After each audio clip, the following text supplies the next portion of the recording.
Hey, everybody, welcome to Channel News. We've got Adam Slutskin. He's the co-founder of CyberFox and just acquired a company called Timus. And we did a find out what that's all about, find out what the secret sauce is there. Adam, welcome. How are you?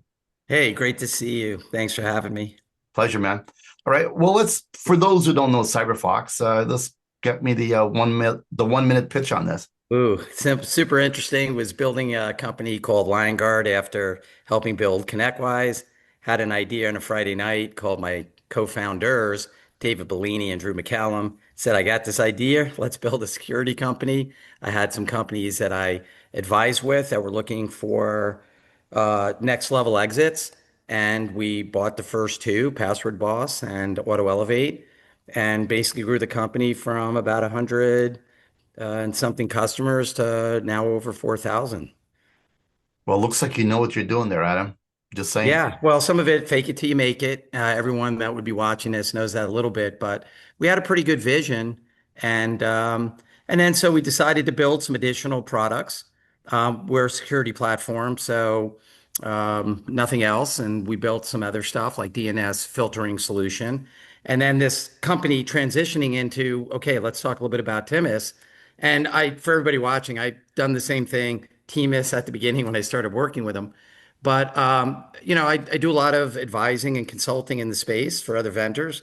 And Timus was very young and had heard about me and from a PE firm and said, you should talk to Adam. And they flew out to Tampa to meet me. And that kind of launched about 2 years ago, a little bit longer of being their advisor. And then what happened is I started to understand the product a bit and what layers that we had started solving for with the products we had built. And I had thrown out that lifeline and just said, guys, what do you think about maybe joining forces with CyberFox and maybe we could acquire you? And that began the journey of exploring this about, I don't know, they take a while, 4 or 5 months ago. Mm. And then, yeah, we were able to finalize the deal last month. And it's just been great. Just a really Congrats, great man. company backed by great people. So tell me a little bit of zero trust. Obviously, everybody's talking about zero trust these days, but so platform, you built a platform and you're baking in other layers into it, right? Maybe before Yeah. you just tell us about how, Timus plays a role there, zoom out a little bit and then tell us what you think about what's going on in the cyber world today in terms of we got a lot of platforms out there, 20 companies own about two-thirds of the market roughly. And the plus Yes. there's like 6,000 others trying to grab a piece of that marketplace and so on. What's your thoughts on how this is going on? And if you could squeeze it in there, how AI is changing the game as we speak. Mm. Yeah, there's a lot to unpack there. Yeah. I mean, I might work a little backwards on this. Um, so when you think what's happening, the world changed. I mean, just for a little history lesson, is COVID, right? Up until COVID, if you read, in any of the analyst surveys, specifically, what are the top things that people are thinking about? Here's what's really interesting. Pre-COVID, people, people, people, people, people, people, people, right? No AI. I don't even know where it was. I can't remember. But and then cybersecurity was in there, but down the list a bit. And then COVID hit, and all of a sudden, everybody was remote, and all of a sudden, everybody's starting to take notice like there's a fair amount of exposure here, right, from a security standpoint. And that really changed the game. And from that point on, and with an asterisk up till now, because now it's definitely AI, up there, it's like a tie, AI and cybersecurity. And then now it's coming together. How do those mesh?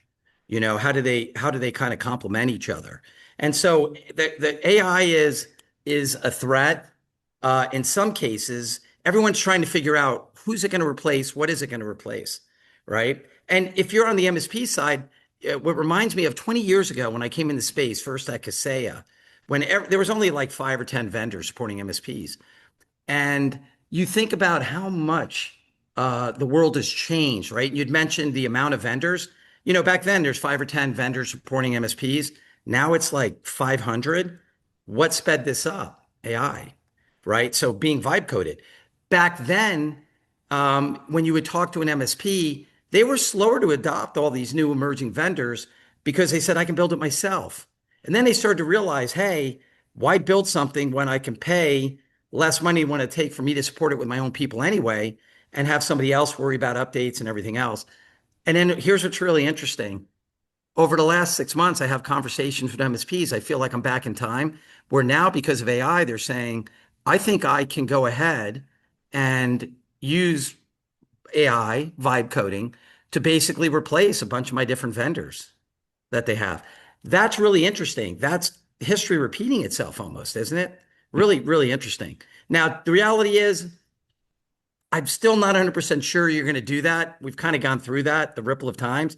And I still think, why would you ever want to do that when there's amazing vendors that are doing all these things and can handle all of the maintenance and support and everything else? So true. I mean, I know of a dozen MSPs that's building their own PSA, and I'd go like, "What? What'd you say? You building what?" And they go, "Yeah, man, we could do it." I go, "Okay, okay, let me know how that goes for you. All right. I mean, good luck. That If was you 20 years can." ago. Yeah. Remember, I was there at the beginning with ConnectWise, David Blaney, my co-founder, and I, and Drew, who they had co-founded LabTech, what became Automate, right? ConnectWise was the first vendor in 2010 to have two products, two core products. And it's so funny looking back how that was so unnerving. Other vendors would call and go, "What are you guys doing? You're upsetting the apple cart." True story. And it's so interesting because in the enterprise world, before that, I was at CA, we had 2,800 solutions, you know, but in the MSP world back then, this is around 2009, 2010, this was a big deal. A vendor that had multi products. Oh my Mm. God. Now you look forward, and of course, the big guys have, like I think you'd mentioned, 30, 40. But still, when we go to the enterprise side, which we all proudly support as well with our products, is you know, now there's thousands of products and so many of these enterprise vendors, just crazy, you know. Right. But look, 20 years ago, they said the same thing. They were like, I don't need to buy ConnectWise or Autotask. We'll build our own ticketing system. Of course that changed, and now we're back to where they're saying, yeah, I think I can build my own PSA. And I Somebody, don't want to mock anyone that does it yeah, because yeah. there's brilliant people in the You never channel, know, man. People but could do things, you just they never can do know. it. AI is unlocking, we barely scratching the surface. But you know what's really cool? Just kind of sidebar on this real quick. I love talking industry, but definitely love talking about CyberFox and Timus. Is I invest in a lot of companies. David and I do. We love the channel in particular, and we've invested upwards of 15 companies in the MSP channel. And what's crazy is it was up, to this year, I'd say it was mostly people that you would expect you'd be talking about who created products. Now I talk to sales reps, BDRs, CFOs, HR leaders. Everybody is creating solutions now. And it's really cool. It's like it's leveled the playing field, if you will. And I think it's awesome. And I'm getting to look at products, new emerging products and tech with whole new different types of perspectives. It is It's really true. As news media, we get inundated with companies literally 24/7. We get requests over 80 per day for news yeah. articles. But how do you do 80 articles a day? I mean, no one can do 80 articles a day. So you got to pick like 4 or 5, and it's even hard because you don't know what you missed, right? It's a lot of people are doing a lot of crazy good stuff out there. Can I give you a little advice on that just for anybody that watches this? Because there's so many people that are emerging entrepreneurs Mhm. and which I just love, and it's why I love the enterprise as well. That's where I cut my teeth initially. But the MSP world is just a little bit different because there's so many. It's a channel of entrepreneurs on every side. The customer, the vendors, is if you're going to go down that road, right, which is awesome, right, and you're going to build something, make sure you understand what you're building and what is the audience it would serve. And what I refer to as commercial viability is will enough people get benefit from using it? Because I look at some amazing tech and it's great. Unfortunately, a very small percentage of people will buy it, right? Mm. In my opinion, I've been doing this a long time. Doesn't mean I'm right every time. But if you can't be commercially viable, it's gonna be really hard to create a product. Or sometimes they're not really creating a company, they're creating a feature. And Yeah. those are the things. There's just all these things to think about when you're starting to think about, launching a company, and who's your customer, who's it going to serve? Is it going to be able to be viable through small and medium and the large size enterprise customers or MSPs, so just things to think about. And the hardest thing is always to give, candid feedback. And I always tell them it doesn't mean I'm right, or my team is right when we're evaluating these things. But, you need to think about those things. Yeah. Well, it's good advice, Adam. And, that's why not everybody succeeds, right? Some people just try. And then from the trying, what is it? One in every 10 maybe make it. Still better odds than being a singer, apparently. So, Well, 10 million is this magic number for everybody. yeah. So, first thing I always tell everybody on the advising and investing side is you want to get to your first 100 unique customers. That's a morale booster, this 100. And that says, like, hey, we've got something. People want it. From there, it's 500, then 1,000. Then when you get to 1,000, things level off a bit. And you go, okay, now we're in the game. And it's like a plateau. And now it's like, okay, how are we going to grow from here? And then somewhere between that 1,000 and like 2,000 customers, generally you're going to hit the 10 million in ARR kind of plateau. And that's where every company hits the next big plateau. That's where a lot gets stuck and they struggle to grow past, right? And No that's doubt. directional. It could be 10 million plus or minus, 10% or whatever. But really 10 million is where it's like, okay, from that point on, growing up, that's where you have to kind of reinvent yourself a little bit. It's not steady as she goes. And I'll bring it back to CyberFox, same thing. That's what happened to us. It started with this very small idea of phase one. We hit all the thresholds and plateaus I just mentioned. Each time then saying, how do we go forth from here? And then so leading even back to Timus, we had acquired Password Boss very early. We had the chops. We knew that we'd have to clean it up a bit, and we did. Took a little bit longer than we thought, but really has become a really great, stable password manager. But yeah, those first couple of years, we definitely had to clean it up. AutoElevate was much more polished, right? The least privileged solution. I honestly believe not, of course, we're all the proud parents, but it's the best least privileged solution out there. If you test it, and this comes from working with thousands and thousands and thousands of customers over the last 30 years, and that's what they tell me. And it's very simply used, and we built DNS filtering, and we have others that we're building. We're not going to be a buy only company, but then we couldn't deny Timus was just too good. This thing called SASE, Secure Access Server Edge, and it just fit in the portfolio as we start to think about like an onion. And I Mhm. think security vendors or solutions that say they can 100% provides, and you don't really hear it anymore. Thank God there were a couple out there saying it, Mhm. but nobody's 100%, man. And so it Mhm. really is kind of an onion. It's a layer. You have multiple layers. And look, what you're trying to do is each layer makes it more resistant to the bad guys because the bad guys are very good at what they do. And if there are any bad guys watching this, you can take your powers and use it for good. But unfortunately, Read they the won't. next Timus. Yeah, there you They, go. they could be the next everything. They could be the next Frank Abagnale, Yeah. right? Catch you if you can, right? Yeah, And he yeah, was for bad sure. early on, and now he became this amazing person working for the FBI. But and I think that's what we're trying to do. We're just trying to create those multiple layers that make each layer's a layer of resistance that makes it hard for the bad guys to penetrate. And what do bad guys really want to do? They want the easy targets anyway. Mhm. So after a while, if you make it hard and challenging as you can, they're just going to go look for the low hanging fruit. 100%. Challenge there, though, Adam, is that AI is making it so darn easy. The barrier of entry is getting so low Oh now my for God. wannabe hackers, right? So if I'm just coming out of the womb, man, I could probably start a hacking as a service. And all of a sudden, apparently, and I don't know what the numbers are because everybody's got different numbers, but Yes. if you look at the world, you got 3,000 really solid hackers, like they know their game. And then the question is, are we going to have 300,000 or 3 million? Or 300 million Yeah. wannabe hackers that is using, some SaaS software as a service to automate and autonomous hacking. Don't know, man. What's your thoughts?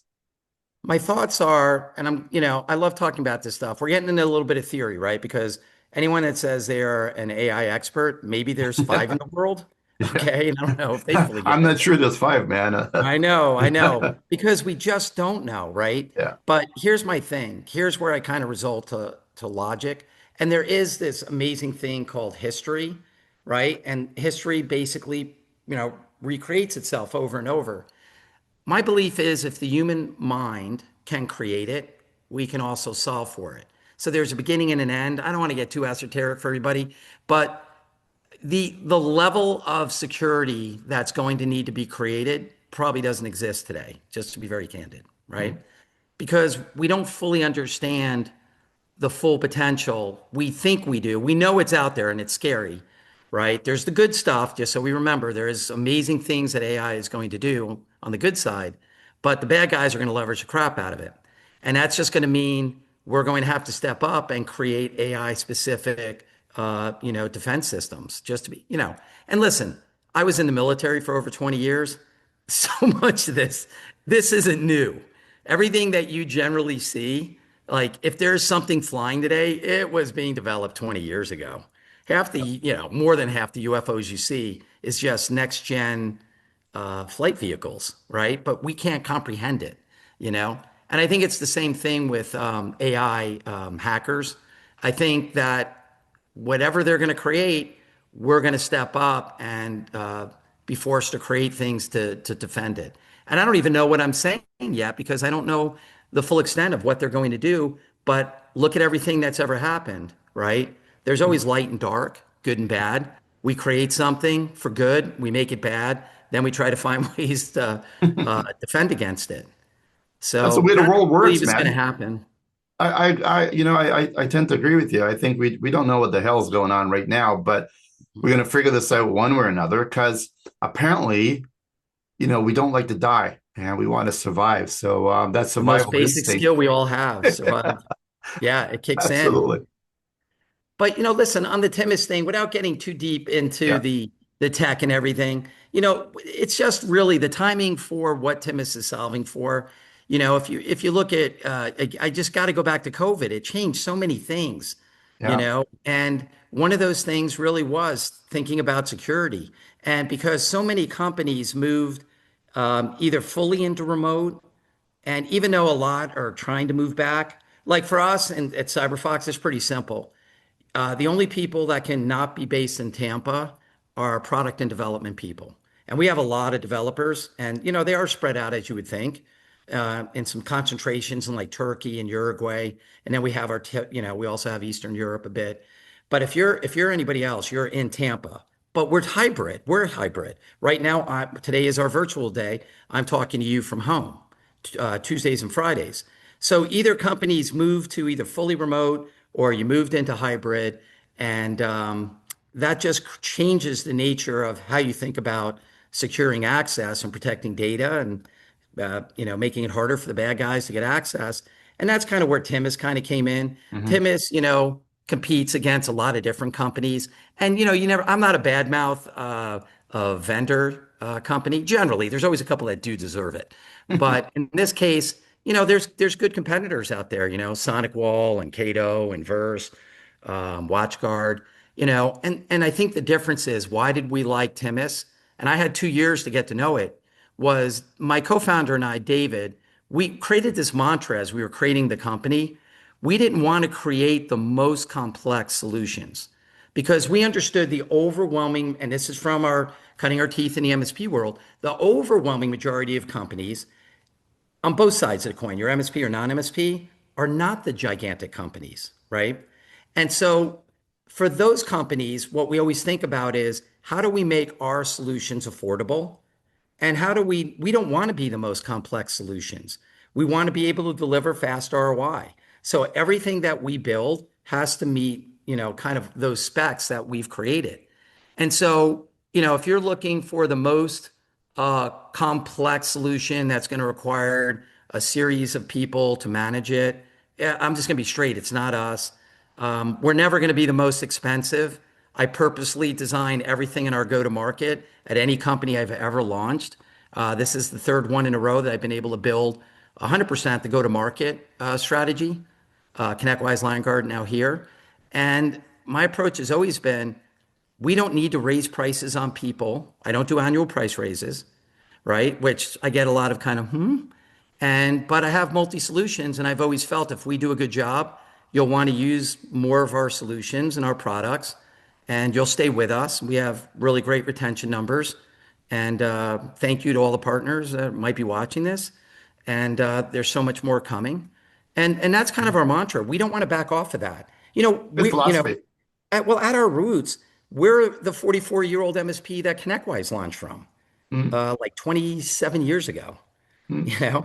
So we know what it's like. And having to manage now 30 vendors, it's anywhere from 20 to 30 vendors on average. Some will tell you more that they're managing. And now you have to manage all these 4%, 8%. Some are 14, 16%, I've heard on some, I won't call them out, annual price raises.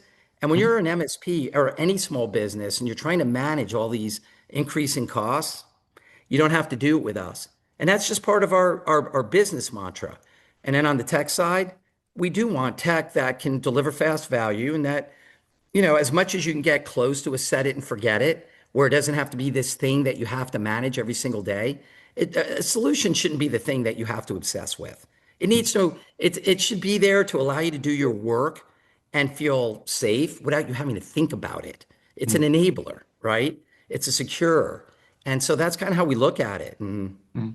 Well, look, man, I if you've think got to be a having rocket science to operate something, it's you're only appealing to a very few in the world, right? And look, I mean, we all know the headwinds, right? And you know this, right? I mean, the average MSP is probably coughing up about 1/3 of their revenue towards tools, yeah, right? God knows how many tools they're juggling, right? They're not getting any younger. So the juggling speed is slowing down a little bit. AI is going a little bit nuts on everybody. And correct me if I'm wrong here, man, but 20, 30 years ago, when you were doing an MSP, would you have ever imagined the amount of responsibility that a MSP would have today with compliance, cyber insurance? And I could keep going down the rabbit hole, man, but it it was just all seems about like uptime. It was just all about being able to get it's on. heavy lifting, isn't it? Yeah. Yeah. The nature of, and so for me, the only thing I know is I say, right, and I'm blessed, man. I don't know, it's at least 30, 40,000 MSPs that I've had a chance to work with in at least a capacity. They estimate still, I don't know what number you always use. I have not seen it change. It's somewhere between 80 and 100,000 worldwide. Mm. I've seen some bigger numbers. I love the guys that say it. I 100%, million percent disagree. I've been at too many vendors and too many, All depends on the definition, though, yeah, right? yeah, yeah. Well, but the problem is what an MSP is and the way we think of, if you go to IT Nation or, PAX 8 show or a Kaseya show or any of these shows, that's the MSP that we're using for the definition. Mm. That's who the vendors are talking to. And for those vendors that go to those shows, not VARs, and we loosen the definition, where you can get it to 300,000, I don't want to call them out, but the MSPs we want to talk to, it's 80 to 100,000, Mm. per that definition of managing small business, then on the I other mean, side, is it's a the, large number, no matter how you slice it up. But yeah, yeah, I think though yeah, one thing that we're seeing, the barrier of entry for an MSP is sort of getting a bit lower now, and a lot of new folks are getting yes, into the game. And AI is sort of bridging a gap where it wasn't before. So I think a lot of those companies that's been behind, the game, the curve, if yeah. you will, and now have a way to kind of like catch up, if there's such a term, or sell and move on, right? And So it's really interesting. So on that, right, I go back, I'm going to think back to the Kaseya days that's when I crossed over from enterprise on 2008. And back then, if I talked to an MSP that was managing, 2,000, 3,000 endpoints, no doubt it was going to be somewhere at least a 20, 30 person company. Today, I have partners that are managing 2 or 3,000 endpoints and they're 4 or 5 employees. That's awesome. yeah, That's it's amazing. scalability. Yeah. It's good money for them too, man. They deserve the money. As a matter of fact, I just feel that Big time. where the MSP community is not making enough money, and we don't even have a license. We don't charge enough money. Yeah, we don't charge enough money, and apparently you need a license to cut hair, but not to tinker with someone's computers, man. So The, I'm the not. the software management alone equates to at least what we're charging. Yeah. let alone the actual cost of the software. Think about it. An MSP is evaluating hundreds of solutions at Yeah. all the time to get it now to the 20 to 30 that they use to manage for the MSP. And then they're managing these vendors. It's just incredible the level of work we're doing. And I've been a bit advocate, and there's others like me out there that are big go-to-market people. And when you just do the numbers, every time I've done the math and whiteboarded it for different groups, it's always at least we should be more on an average of $300 and up per user. And then the reality is a lot of times you'll still hear in that $100 to $175 a user. Now, there is some stuff. If you're in a more rural area, you'll hear lower, which I totally Mm. respect. And then you hear about some, the bigger metropolitan areas in New York or LA, where they will be a little higher. They'll be in the Yeah. 200, 250 range. But at the minimum, the average should be 300. And it's, I could take you much higher. But, I mean, look, it's at the end of the day, it's like these people need to understand, the MSPs need to understand how to actually make that call, right? How to make that pitch. And I think they're just sort of like holding themselves back, right? And the ones that I see are successful are the ones who, like, I had one MSP man who I'll clean it up a little bit. yeah, He yeah. talks to a client. He goes, "Why the am I more concerned about your cybersecurity than you are? I'm out of here." Right? I mean, that's a bold statement, right? Yeah. And I took out some of the words he used, right? But in Yes. reality, Colorful. Yeah. that's exactly what the point is, right? And if you don't think I should be worried more about your cyber than you are, well, good luck. Well, Here's the so key. Drew, I'm glad you said that, and that sounds like that person was having the 100% the right conversation. I applaud them for it. And here's the only thing starting about maybe I don't know 5, 6 years ago, right before COVID. I don't know what day it is anymore. But what I was saying is when I would have to do these speaking engagements, if you're an MSP not thinking like an MSSP and delivering services like an MSSP, Mm, you will not be an MSP. mm, And if you look forward, that is.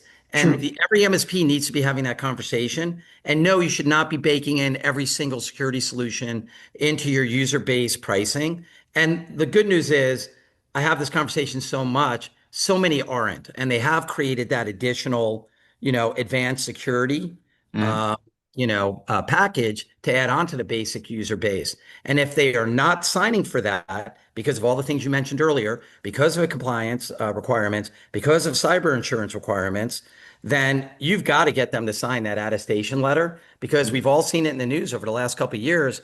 We're very relationship driven ecosystem, vendor to MSP, MSP to their clients. And then so they'll say, to your point, no, hey, Adam, I'm good right now. Let's pick it up later. Then they mm. get ransomed. Yeah. Who are they Too late. suing now? They're suing the MSP. The MSP is saying, but I had that conversation with you. And it's saying, I don't know. I didn't understand what you were I don't talking about. remember. I plead And the the next fifth. thing you know, your client is suing you. It's just sad. 100%. And So and we and have to make and sure to we your point, protect by the way, Adam, ourselves. if I the Yeah. same exact point you just made there, right now, these MSPs better pull up their buckles, man, and understand how to have that AI conversation. 100%. Because as that spend shift moves from whatever it is to AI, you better be having I don't know, a seat at the table at the very least, right? And you better get up to speed quicker than you can, you should probably think about, get there fast, because that's going to help you, have a seat at that table. So we'll see what happens. Well, and just the last thing on that, it's so interesting because when you really sort in Q1 where the overwhelming majorities saw some less revenue than expected, and some of the big boys very bad, right? Yeah. And and a lot of it was driven by this AI thing. And then initially, right, what do you have clients calling MSPs and saying, "Hey, I need to get some AI." Is that like popcorn? And it's With not their fault because scoops we're of all AI. being hammered. They're just trying to figure out how should I be utilizing AI? Yeah. What are the things I should be adopting? And it was awesome. This last Tampa summit we just had our 15th. We do 4 to 5 a year in Tampa. We pay for everything. So if you're watching this, you want to come. They sell out quick. We pay for everything, so we make it easy. But it's all cybersecurity focus. And it was interesting hearing some of the big boys in the space on a panel talking about, what was the number one thing we're hearing in the discussions? Everybody wants to talk about AI, Mm, right? And they want to understand, MSPs want to understand how can I be monetizing AI with my clients? So I think that's kind of what we're going through right now as we're trying to figure it out. But I know I'm off track a little bit. Holly's probably sitting there. I know we're supposed to talk about Timus, but I'm just a channel guy. If you, everyone knows that, hey, when you listen to Adam, I'm going to talk about the channel because I love it so much. But just to be very clear, we also support non-MSP. Mm, CyberFox from the beginning, we knew. And by the way, this used to be considered blasphemy. mm, And the reality is it shouldn't be, and it isn't. And if you look at the overwhelming majority of leading MSP focused vendors, we do also sell to non-MSPs. We service them, and that's okay. And it's not if you do it, it's the golden rule. If you're going to be an MSP focused vendor, the tie 100% always goes to the MSP. mm, 100%. Which means if they didn't have an MSP of record, once you validated they didn't, and they're an internal shop, and then an MSP becomes an MSP of record, you have to be able to move that agreement over to the MSP, and you have to be willing to eat the margin, right? It could be 35, 40%, right? Because you don't ever mess with the client, right? For them, if they've been paying a dollar, they're still going to pay a dollar. If they were paying that directly to the vendor, right? Okay, the vendor was getting the dollar, but now there's an MSP of record. Well, now it has to be, we're getting 60 cents from mm. the MSP, but the end client never does. And so it's just having these smooth transitions. I got to be candid. I've been selling to both sides since 2008 at Kaseya, and never, you have an issue that nothing is issue free, where there's one conflict or two conflicts that come up a year, and it's a very simple resolution. 100% of the time, the tie goes to the MSP. 100%, not It's 90. ethics, man. If you have the right ethics, people move on, people remember, and that's just the way it is. Man, I could talk to you forever, Adam, and we're both, I guess, channel folks here. So whatever happens in the tech space, it's all cool. But the reality is, it's the channel, makes a lot of difference. My simple take, by the way, in this the MSP game is like I equivalent MSPs to doctors. So if doctors are the medicine and people's health, as a way, MSPs are to the health of businesses and governments. And without these two groups of people, health goes away, and so does the businesses. So we need them all, and we need a strong channel.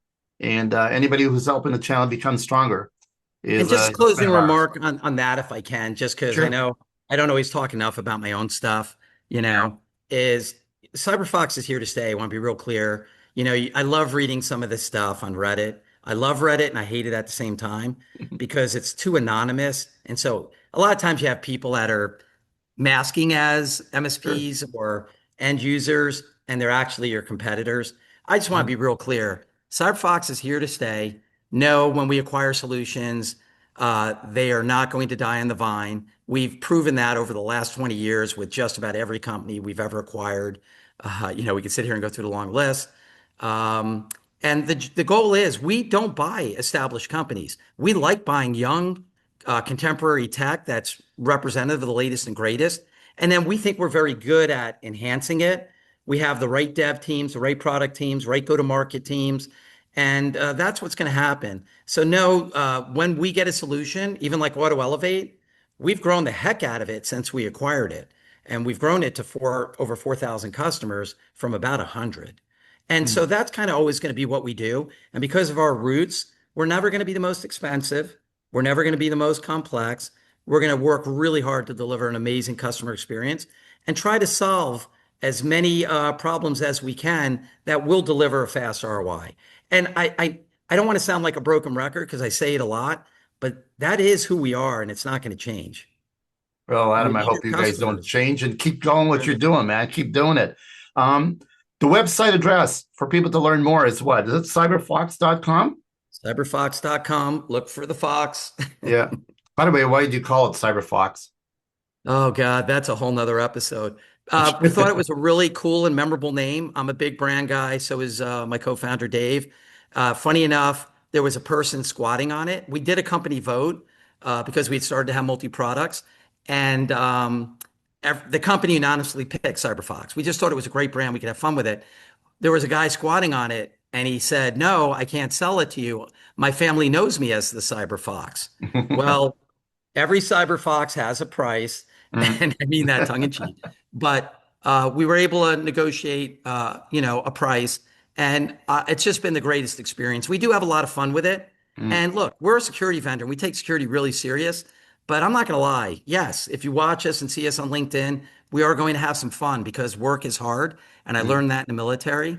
And I learned that you could actually like your job and it can be hard and that you can have fun. And so we definitely do. And that's how we rallied around CyberFox. There you go, brother. Man, it's been a pleasure, Adam.